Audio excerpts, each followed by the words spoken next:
অচলাবস্থা কাটতে শুরু করেছে বরিশাল বিশ্ববিদ্যালয়ের। রোববার বিকেলে জরুরি সিন্ডিকেট সভায় ক্লাস শুরুর সিদ্ধান্ত নেওয়া হয়। সে মোতাবেক সোমবার সকালে বিশ্ববিদ্যালয়ে আসেন শিক্ষক, কর্মকর্তা, কর্মচারীরা।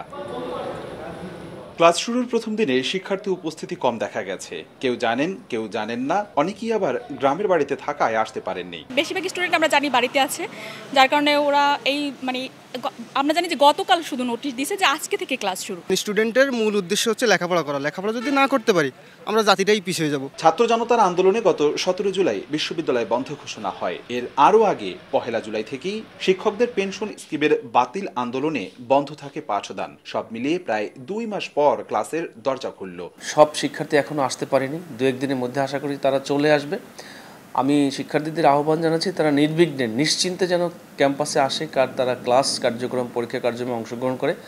সার্বিকভাবে সমস্ত নিরাপত্তার দায়িত্ব আমরা দেওয়ার জন্য প্রস্তুত আছি।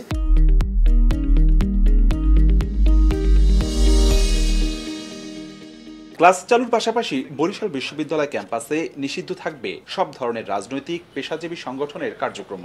শিক্ষক, শিক্ষার্থী, কর্মকর্তা, কর্মচারী সবার রাজনীতি বন্ধ ঘোষণা করেছে। পাশাপাশি আমাদের শিক্ষক, কর্মকর্তা, কর্মচারীদের যে পেশাজীবী সংগঠন সেটিরও চালু রাখা এবং তাদের সেই কার্যক্রমগুলো, পেশাজীবী সংগঠনের কার্যক্রম বন্ধ ঘোষণা করা হয়েছে। 10,000-এরও বেশি শিক্ষার্থী রয়েছে বরিশাল বিশ্ববিদ্যালয়ে। আগামী 3-4 দিনে চিরচেনা রূপে ফিরবে বিশ্ববিদ্যালয় প্রাঙ্গণ, এমন প্রত্যাশাই সবার।